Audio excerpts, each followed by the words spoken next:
Well, tariffs are back. And this time, we're not just talking about what might happen to construction. We're actually starting to see what is actually happening in construction. Okay? Over the weekend, if you haven't seen the news, but basically some big bombs were dropped, and Canada-U.S., the trade negotiations, they fell apart. Unfortunately, they did. It sounded like they're really close, but it fell apart.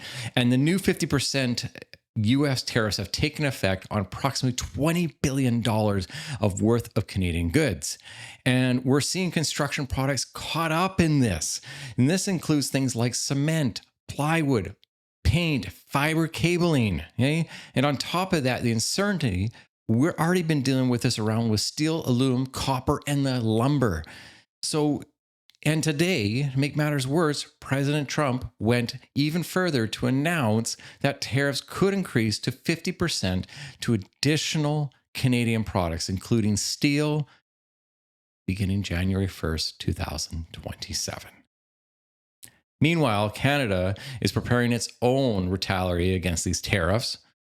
News to come tomorrow. So what does this all eventually mean if we're trying to build something? And the list goes on. Let's get into it.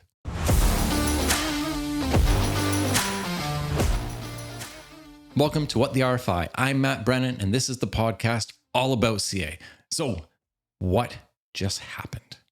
And first off, I'm recording this on Monday, August 24, 2026, and the actual time is 7:03 p.m. Okay? I've been reading the news over the weekend. We've all been seeing it come through. And really, what is going to happen next? Let's find out.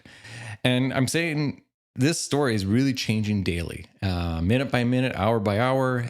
More news is being updated. There was supposed to be a press release tonight. It seemed like maybe it got postponed. I'm not sure, but the reality is things are changing very, very fast. So hold on. And if you haven't been following, Canada and the United States have been negotiating towards a brand new trade agreement. I was hopeful that this was all going to get all wrapped up and then we go back to some normal 2026. It'd be nice to have a normal 26, but we haven't had that yet.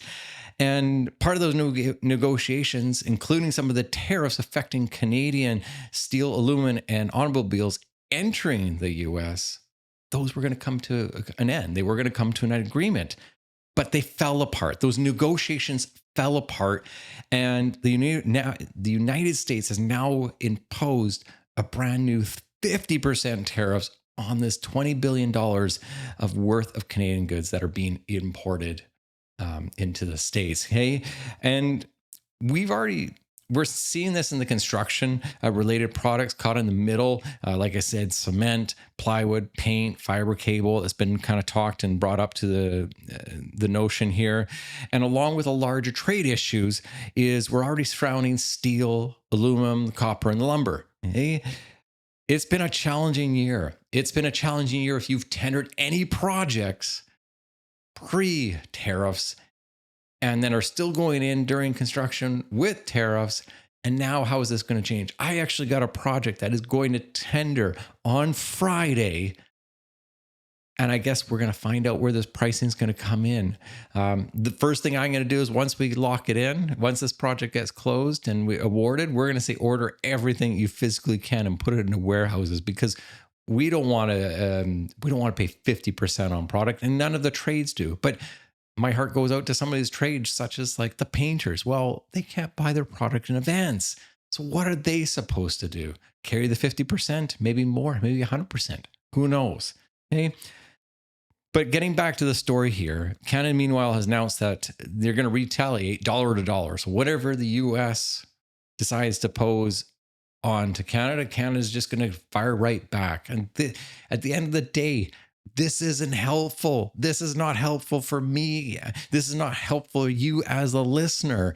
It's not going to be helpful for the general contractor, to the individual, to that painter, to that sub that's ordering the steel. This is making a mess on both ends of the construction front. Hey, and with the expectation of these details from Canada retaliating, again, the news to come tomorrow, we might see this get implemented as of September 8th. Those are the dates that are being thrown around.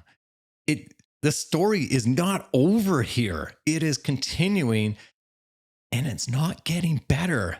We're not even close to being done. This is just crazy. So why are we talking about this in a construction administration podcast? All right.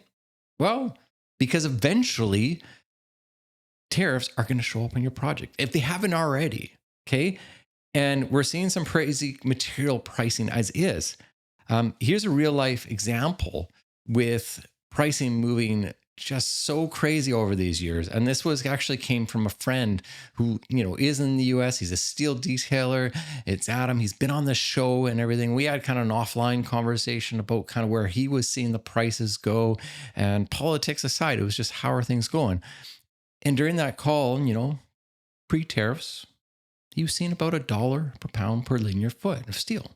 Okay, not bad, not bad. And today, to more than $3.50 per pound per linear foot. Times are changing.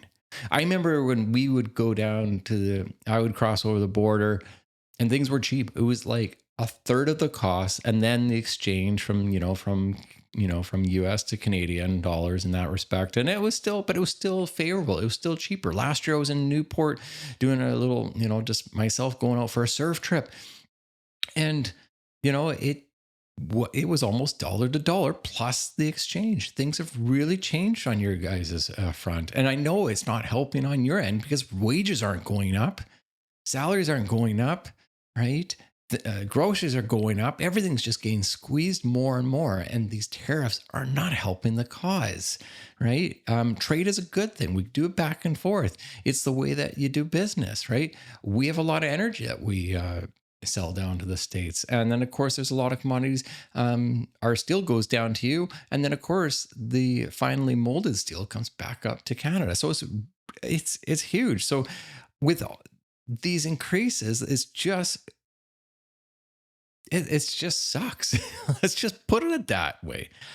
And I want to be really clear right now that I'm not saying tariffs have caused this entire increase. And material pricing is really complicated on its own. End of story. And there's a lot of factors affecting the steel price, the example I just gave. But when we're seeing increases like this while the government is simultaneously fighting over tariffs and steel, and now again, paint and lumber and everything, you start paying attention to what's going on, because it isn't just structural beams. It goes beyond that. It's miscellaneous materials, stairs, railings, joists, stacking, steel studs, door frames, hardware, mechanical equipment, electrical equipment, and countless manufactured products. We can keep going here, okay? The outlets in your wall, there's a bit of steel in there, right? Especially if it's fire rate wall, right? Everything's affected, right? And this even goes into your furniture that's getting put into the building. Take notice.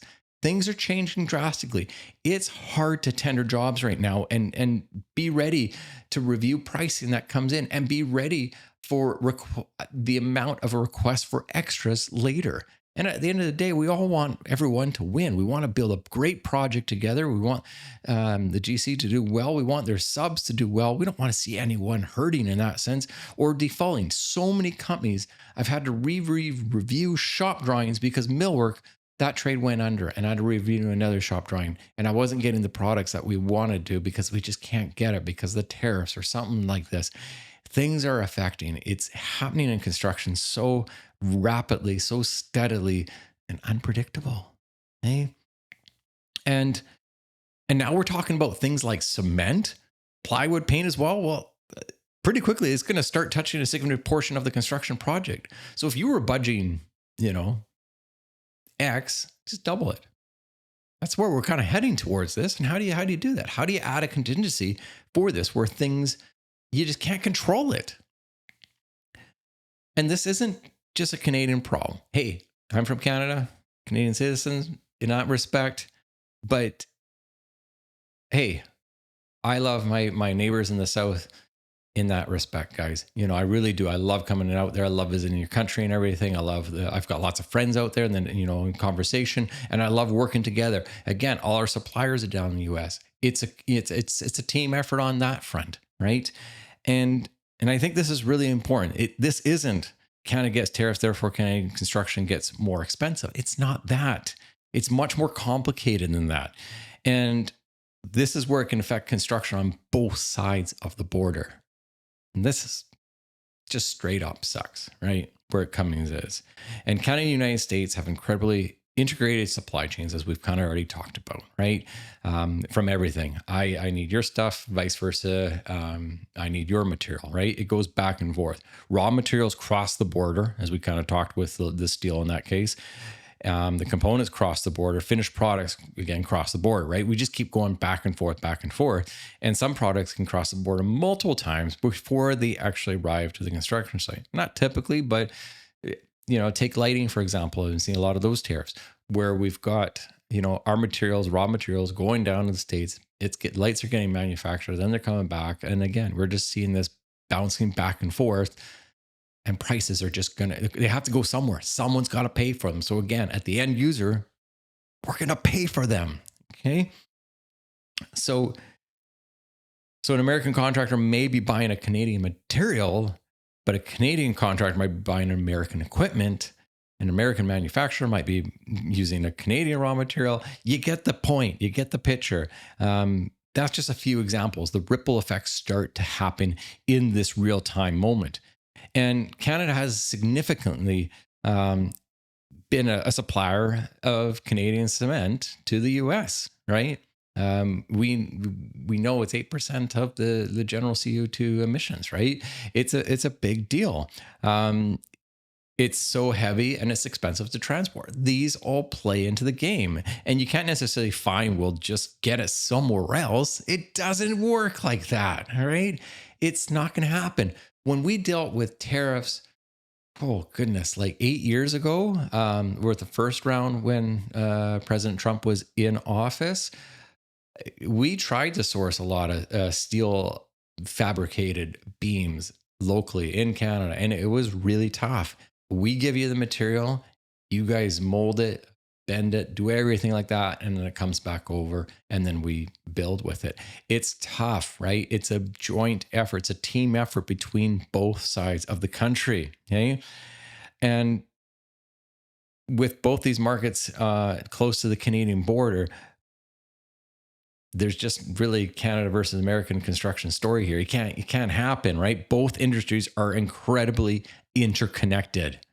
Okay? I want to just repeat that. Both industries are extremely intricately connected. Okay? And the biggest problem might be the uncertainty. All right? For example, tomorrow's Tuesday. What's going to happen? Well, we're going to find out. And for construction, I think the biggest problem is the uncertainty, like saying this.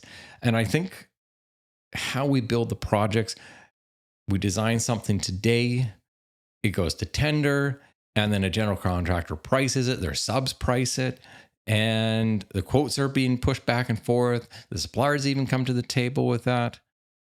And we sign the contract. Tender is closed. We've signed an agreement. If we're doing a stip sum project, not a design build or anything like that, IPD, we're doing a stip sum. This is how it is. 6 months later, 12 months later, maybe 18 months later, but hey, I'm going on like the 6 months probably prediction here. What prices do we carry? Really, what prices do we carry in this moment?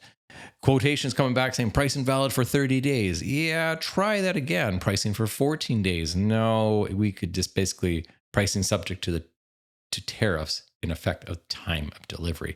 We may see some of those contracts. And again, this isn't helpful from anyone's perspective, whether the architect that you're constantly going to be reviewing these requests for extras, the contractor getting the request for extras and fighting for their trades, and then battling through legal terms of what's in the contract. All these items are coming into place, right? And maybe one of those things on the quote will say project pricing subject to material escalation. Right? There's going to be some new language going into these contracts because we just can't keep up, right? How do we protect the owner, the contractor, and the sub, right? That's how it's coming down. And eventually someone's got to carry all the risk. Is it the contractor? Is it the sub? Maybe it's the supplier, it should be on them, should be on the owner. And nobody wants these costs going to them. End of story, right? Again, we all want to live. We all have to feed our families. We got the roof over our head. We don't want to be risking anything. We want to be doing a job well done. We want to come up with a profit in that respect. But what do we do? Okay. And they're probably going to put some contingency into these pricing. I don't know, but which means, again, that's an uncertainty in itself. Okay. And that's where construction, it's just going to keep getting expensive, right? It's not going to stop. Where is the breaking point? I don't know, right? And I don't think anyone knows. But again, contractors looking at their margins are going to see. We've seen this with the condo industry, right? How it's just totally slowed down. It's stopped. People are starting, foreclosures are starting to happen, which really sucks. What does this mean for a housing bubble? I don't know. And the existing contracts that we have in place are already starting to get interesting. Okay, well, onto the construction administration side, what I mean by this is, let's say your project is under construction.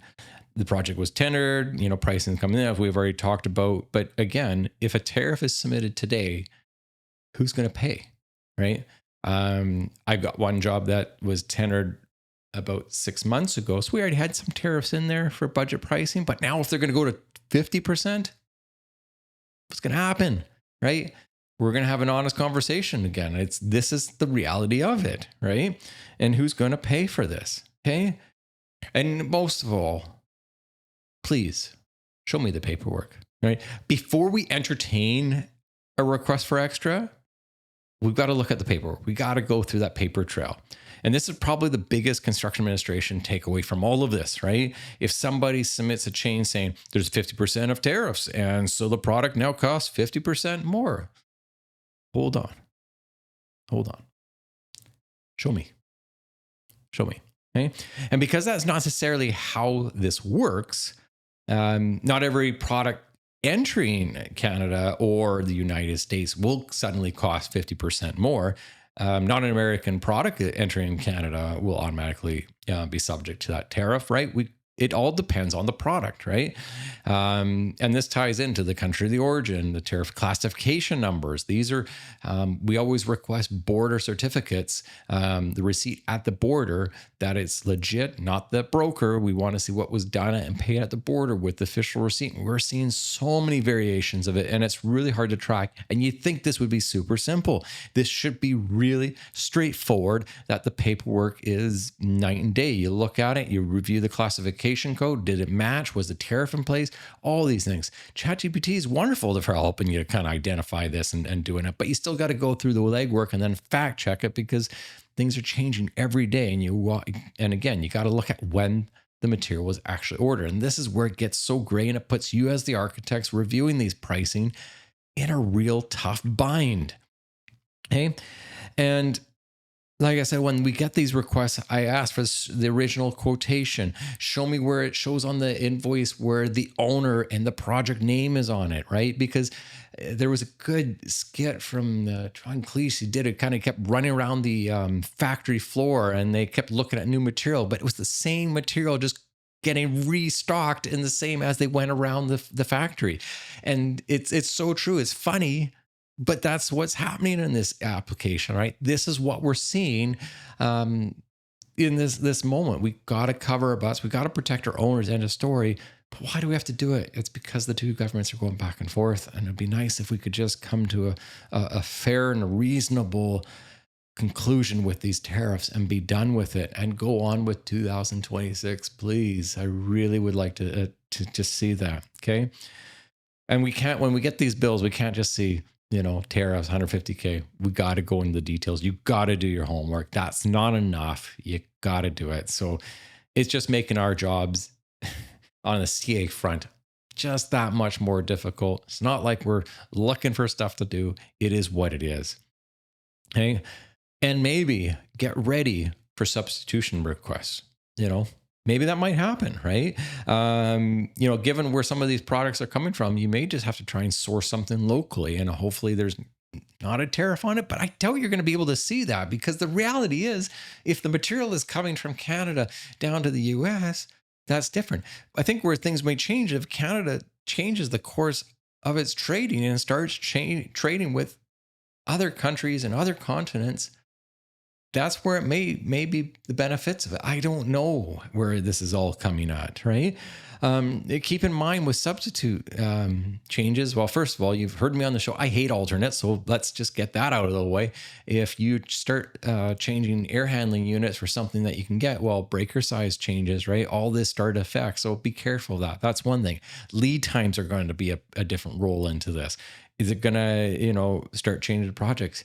Again, I'm always harping on my contractors. Please order as soon as possible. Order these doors, order the firelight glass. I don't want to deal with this on occupancy. Very important. Okay. And by switching to a US, Canadian product, vice versa, maybe it's going to be helpful. I think we're going to have to be creative with our design, being ready to flexible. I think in our specs, note 3 supply approved manufacturers and products, right? That's probably going to be a better bet to help us out to give price fairly. If we start sole sourcing products, well, A, they're going to jack up the price. That's given. But 2, it's just, I don't know. If we can start to play that game and start putting more products in there, maybe we're going to get more competitive pricing, and at least gives us that opportunity to expect alternates. Okay, but again, keep in mind, again, I hate alternates, but cheaper doesn't automatically mean equivalent, right? It doesn't mean in that case. So we still have to review it. It comes in, it doesn't meet code, warranty, compliance, appearance, maintenance, lead times, all these things are really important. So this is the challenge that we're going to face in our construction administration. And because someone's saving $20,000, well, it creates $40,000 in problems. I hate alternates. So what should we be doing right now? Hey, what should we be doing in this moment? Should architects, engineers, contractors, and owners actually be doing in this case? Well, I'll be watching 4 things. Pricing, okay? Especially the steel, aluminum, copper, lumber, cement, everything that's been already, kind of talked about on the show, what we're seeing in the news. Procurement, where are the products coming from? Maybe we're going to start putting our specs, and it needs to come from the US, needs to come from US. Depends where you sit on the border, where your project is. And maybe from state to state, is it going to change? I don't think so, because again, it's based on the country, not the state. Okay, and your contract. Keep in mind, understanding who actually carries the risk of these tariffs and the materials and the escalation that comes from it. Don't wait until the change order arrives to start reading that clause. You don't want to be in that case. So if you're in the moment of putting a tender documentation together, yeah, this is a good time to go into those details and really hone into what it says in the language. Be very cautious of it. Documentation, okay? And I can't emphasize this enough, guys. Document the pricing, document the dates, document the supplier correspondence, everything that you need to basically ensure that this gets processed in the proper, right, fashionable way. And from the contractor, please get all those documentation before you submit it to us. That's key, okay? Because I never want to hear, why did this cost us another $200,000? We want to be able to answer that question with integrity, with the documentation, with the data, no emotions, just focusing on the data at hand and being prepared for that. Okay. So in closing, this story is moving very fast, right? I bet you this story is already updated. By the time that you're starting to watch this right now, it's probably already changed yet again. And there's another new breaking news. I don't know. Hopefully you can watch this and get some insight into that. I'm recording this Monday night. I'm going to post it right away to the YouTube. And, Canada expects to announce some more details in response tomorrow. What are they going to do? I don't know. How is this going to change? And like I said, by the time you actually start watching this, something might have already changed to it. So, but the bigger construction story isn't going away. It's here. It's staying. Tariffs might be negotiations in Ottawa and Washington at the moment, but eventually they're going to make it a way into our tenders, RFIs, substitution requests, change orders, and ultimately our construction budgets. Okay? And that's why everyone working in construction on both sides of the border, both sides, I want to emphasize that, should be paying attention. Okay? I'll continue to follow the story. and we'll start to see the actual impacts of the construction. We'll keep it on the podcast. We'll keep it, light. And again, it's not a political show and any kind of things, but this is the reality we're in. This is the state of our world that we're in right now. And at the end of the day, it's all going to come back to the construction value, the budget, the dollars. And can we actually finish some of these projects? We'll see. I wish I had that crystal ball to tell you guys. But anyways, stay locked to the show, like and subscribe and all that. And keep the RFIs moving, guys. And last but not least, architects, keep designing, and contractors, keep making those blueprints into reality. We'll see you on the next one.